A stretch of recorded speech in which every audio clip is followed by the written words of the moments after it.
The point of this introduction and the point of this whole series was to get us past the way of Cain, to which we all have embraced at one time or another in our lives. All had embraced the way of Cain, not just Cain. The difference, Adam, his wife, and Abel, their son, had taken upon them that which covered them, atoned, until such time that which was upon them would be taken away. The sin nature of Adam, that fall, that cut them off from this kingdom that it is. Most of my life I've been teaching this message. Back some 40 years ago, I didn't quite have the words to express this. And I use a lot of time different other brothers or sisters in Christ, not even understanding that there is no male or female, Greek, Jew, barbarian, Semitic, bond free, but a whole new creation. It's taken me 7 years to get to understand that and begin to express it clearer than I did back then 40 years ago. Here's an excerpt from such a audio tape I made back then. Later to be put in CD and later to be developed to my YouTube videos and writings to express it far better. I used people back then, authors, those who tutored me, guided me to the mind of Christ in me.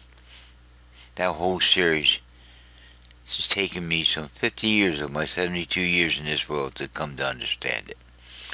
I thank God for those early tutors. But there comes a time you have to let them go and you go on. They expect you to go on. Same way with me. When I share these videos, I don't expect that you follow Paul Woodward. It's my hope. If you do that, I failed. The whole point is that you will go on and learn to hear Christ in you and follow that voice. And that's coming out in this excerpt called Our Honest Confession. Our true confession. We're not of this world. It takes us years to discover that. It takes God working out that which is locked up inside of us and becoming known as we were known. Getting back to God's original intent of it all. Being in this world, but none of this world. So, listen to this excerpt from an audio tape I made years ago. In my early beginnings, as I brought out in that one video, when I first believed. I first came to know Him, and I had no idea the length, breadth, height, and depth of this love of God that would transcend all human experience, and for doing this, you would get attack after attack of those that didn't want to go on. That holding on to this present point of view, this egocentric point of view, and losing that which is being offered, a whole new creation. All the graphics and the music at the beginning of this movie reveals the way of Cain and how we in this generation, many of us, are going the way of Cain. All of us have done that, unaware. But these things are written that we may know. So, let your spirit, let the mind of Christ in you understand what is this way of Cain. God bless you.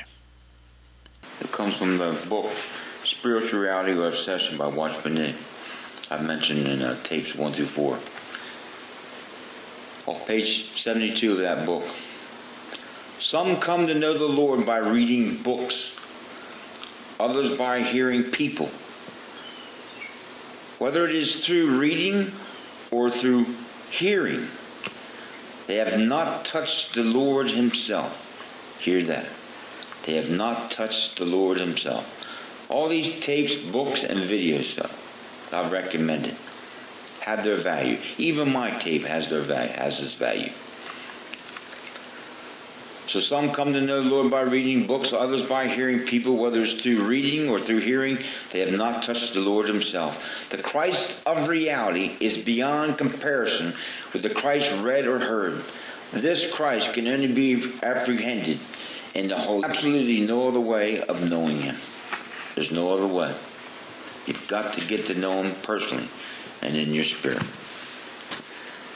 Well, a few more thoughts, and then I want to get into my own personal thoughts from my journal. This comes out of the Watchman Nee's book, Love Not the World. I've mentioned that in earlier tapes. He says that in the other Gospels, use it 15 times, this word cosmos or world. We've mentioned this. Matthew 9 times, Mark and Luke 3 times each, while Paul has it 47 times in 8 letters. But John, now hear this, John uses it 105 times in all. 28 times in his Gospels, 24 in his epistles, and a further 3 in the book of Revelations. The word world. So it must be important. This word world or cosmos. Now in that same book he gives this quote. I'm going to use these 2 quotes and hope to develop them further in my own pieces. That's off page 38 of that book, Love Not the World. The rule, now hear this, we're going to learn a rule. And we're going to learn to abide by this new rule in our lives, which comes from the Word of God. The rule that only what originated in heaven returns there. I hear that. Get this fixed in your mind. The rule that only what originates in heaven returns there. For nothing else is holy. Let go this principle of holiness, and we are instantly in Babylon, or the world. The world is referred to as Babylon.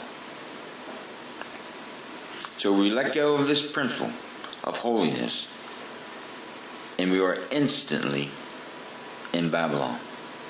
So there's your definition for the word holiness.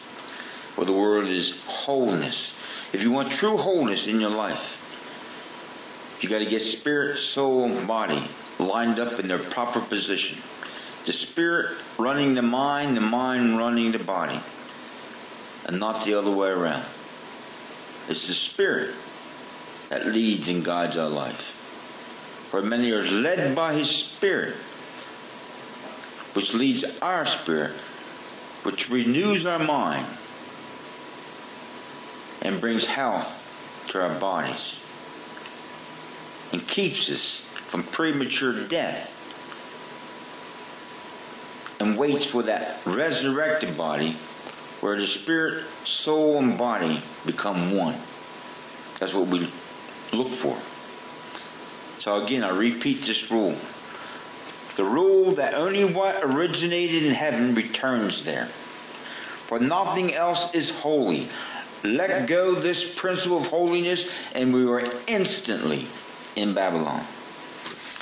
Now going to my piece, I entitled Recognition. Being somebody, its true meaning.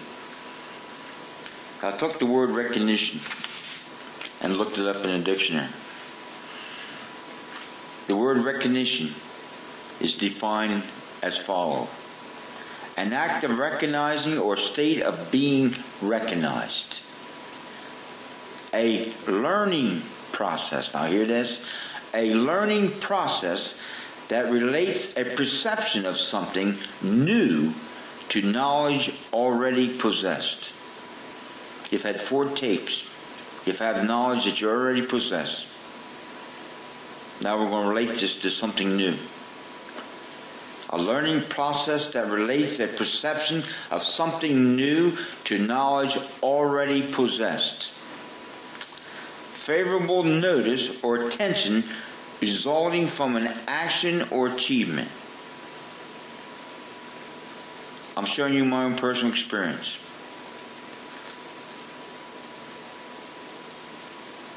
A favorable notice or attention resulting from an action or achievement.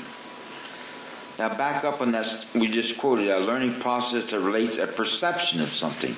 Now the word perception is defined as follows. Perception, an act or result of perceiving ability to perceive. We have the ability to perceive. We have a human spirit. What exists in the mind as a representation, as of something comprehended, or as a formulation, as of a plan.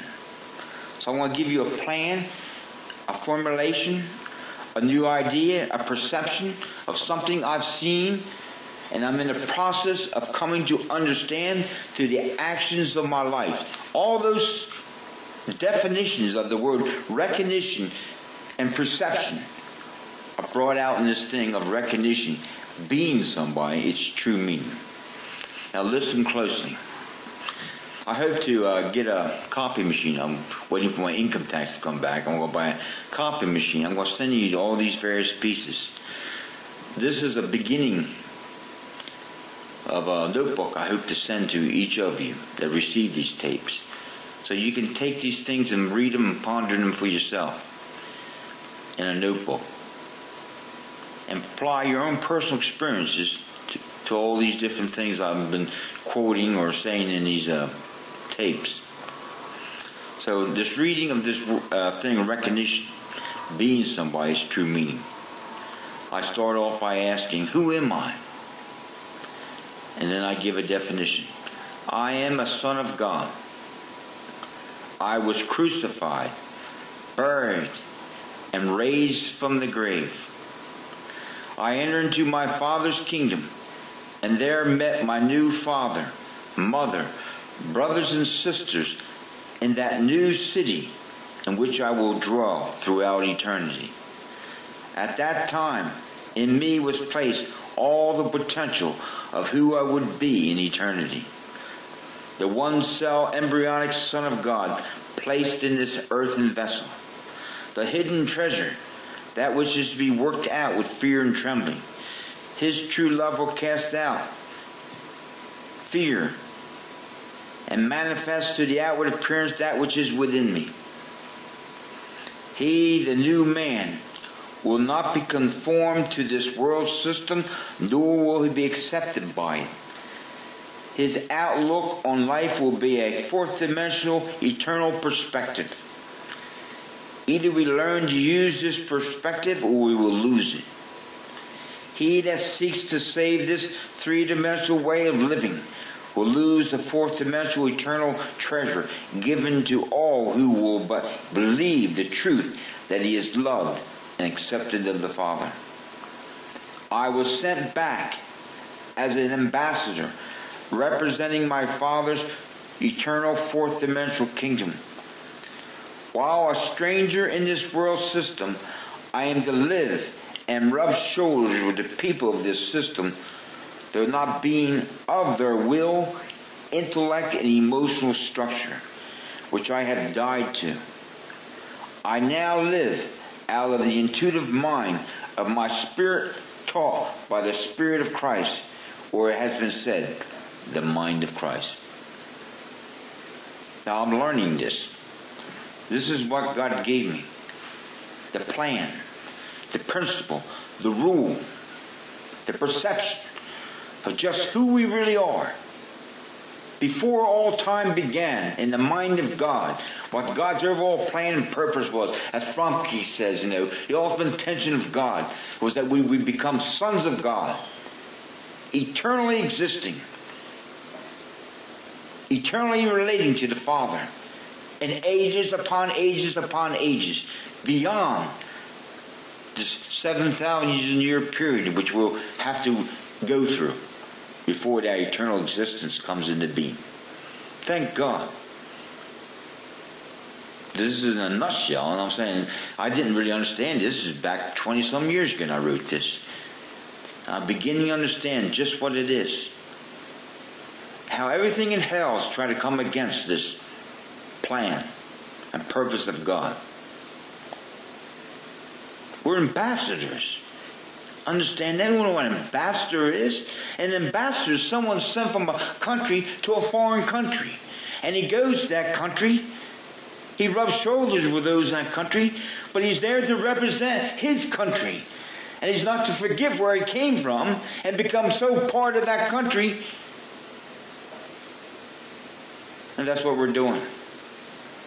We're sons of God, ambassadors of God, and a kingdom that's eternal.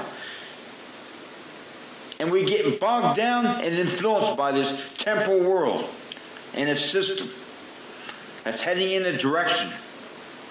And it's under a curse. Watchman Nee brings that out. It says here on page 42 of that book, Love Not the World. And we may justly say of the world that it is under a degree of foreclosure. The world's coming to an end. It's winding down. We still go on living in the world and using the things of the world, but we can build no future with them, for the cross has shattered our hope in them. There's no hope in this world. We're not to walk as the Gentiles walk, because we're in this world, but not of this world. We're of an eternal kingdom. We have a whole different relationship. We're strangers and pilgrims in this world. But sometimes we get so bogged in this world, we become part of the world.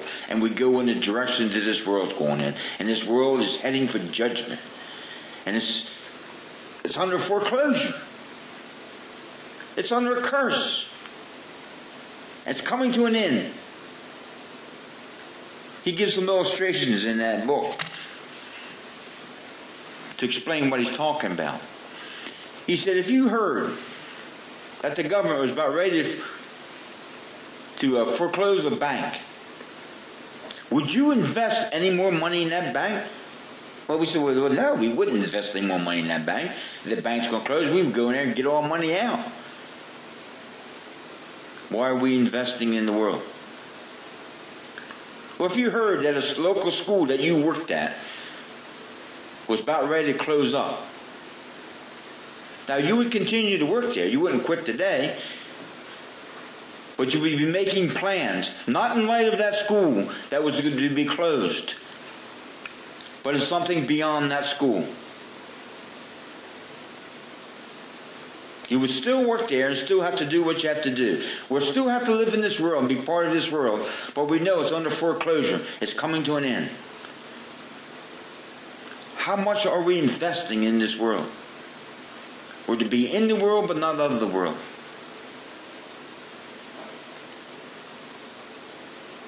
Where's our foundation of recognition lie at? Are we looking to the world for recognition, for satisfactions, glory? It's only temporary. And knowing this, as Watchman Nee brings down in that book, as you touch the world's idea of success, you touch death, temporariness.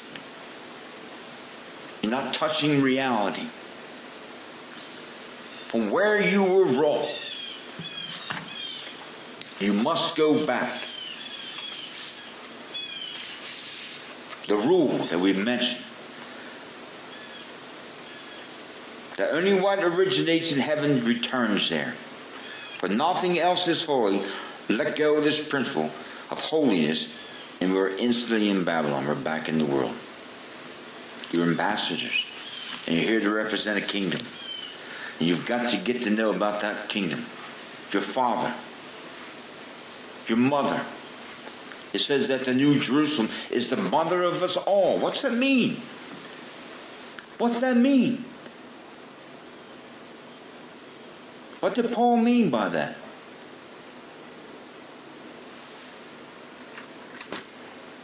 Galatians 4:26. But Jerusalem, which is above, is free, which is the mother of us all. In Hebrews chapter 12, verse 22. Let me read this whole passage here to give you some idea what we're talking about. But rather you have come to Mount Zion, even to the city of the living God, the heavenly Jerusalem, and to countless multitudes of angels in festal gathering, and to the church, the assembly, the ecclesia, those who are called out of this world, of the firstborn who are registered as citizens in heaven, and to the God who is judge of all, and to the saints of the righteous, the redeemed in heaven, who have been made perfect, and to Jesus, the mediator, the go-between, the agent of a new covenant, and to the sprinkled blood, which speaks of mercy, a better and noble and more gracious message than the blood of Abel, which cried out for vengeance.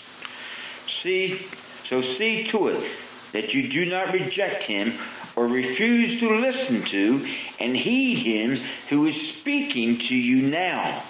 For if they, the Israelites, did not escape when they refused to listen and to heed him who warned and divinely instructed them here on earth, revealing with heavenly warnings his will, how much less shall we escape if we reject and turn our backs on him who cautions and admonishes us from heaven. Then at Mount Sinai his voice shook the earth, but now he has given a promise. Yet once more I will shake and make tremble not only the earth, but also the starry heavens. And this expression, yet once more, indicates the final removal and transformation of all that can be shaken, that is, of which has been created, in order that which cannot be shaken may remain and continue.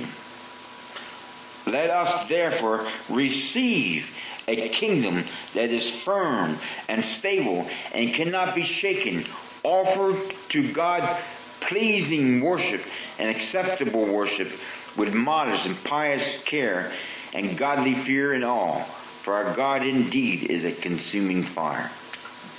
This world is under condemnation. It's under judgment. And this whole structure of world's institutions and organizations will be shaken to the core. And we're beginning to see these tremors come. The shaking of the foundations of socialism, capitalism, democracy, every form of government, every racial differences, all the structures of institutional, be they of science, be they of educational system, everything is beginning to be shaken to the core. And any kingdom that's going to last and stay steadfast is this unseen, eternal kingdom that you came from, that you're an ambassador from, that you're here to represent. We are poor representations of that kingdom, because many of us don't even know from where we came. We must return. And only what comes from that kingdom will last. The wood, hay, and stubble that's built on the foundation that we've laid, which is Christ, or the things of this world. The things that are last are the gold, silver, and precious stones. That which you receive from the kingdom returns to the kingdom. Naked you came into this world, naked you will leave. The only thing that you can take with you is what Christ has wrought through your life through his Spirit, and your understanding to hear his Spirit and walk with him into this world and not be touched by this world, not to be of this world, but to be in the world as ambassadors from a kingdom. That's what he's called us to be. I didn't realize all this. Paul talks about our identifying with his death, burial, and resurrection. That's an experience, my friend. That's the term in a nutshell. But the experience of this is a process of learning, which we've said in our definition. A learning process that relates a perception of something new to knowledge already possessed. You have the knowledge that you're a son of God. Now you need more knowledge to understand and perceive just what this is. So now I want to give us our confession. What's our confession as a son of God? You may not understand this yet. Don't feel bad. I'm learning it myself. It's the confession that the Lord gave me years ago. Our confessions, no expectations. Here's our confession. I am an ambassador of a kingdom. My king is Jesus Christ, the Lord of lords and King of kings. I need not look to this world system for recognition, acceptance of who I am. I don't need their approval or be concerned of their disapproval. These needs and others will and are met by my Father King. The only expectation the Father has issued to me is one he has already fulfilled through Christ. I need only see this eternal fact and come to him each time this present system tries to get me to labor under their expectations of me to play God. I don't have to stand their trials of me or even my own natural trials. I'm to keep the communication channels between the kingdom and myself open by one code word: rest. That rest isn't a paradox used to discourage the God players. Take my yoke upon you and learn from me, for I am gentle and humble in heart, and you shall find rest for your souls. For my yoke is easy and my load is light. For us who see the absolute fact of who we are, this yoke represents three things: a new reality, the fourth dimensional kingdom, a new being out of our spirits, a new power, love. Faith in that love will have its effectual working. That's our confession. That's our confession. And every time that we look to this world for recognition, acceptance, to make us feel like we're somebody, we're denying who we already are. Christianity is not a matter of becoming, but it's a matter of coming to understand who we already are. You're a son of God. You got the highest position that you could ever attain in this world is to be a son of God. And to come to understand just what that is.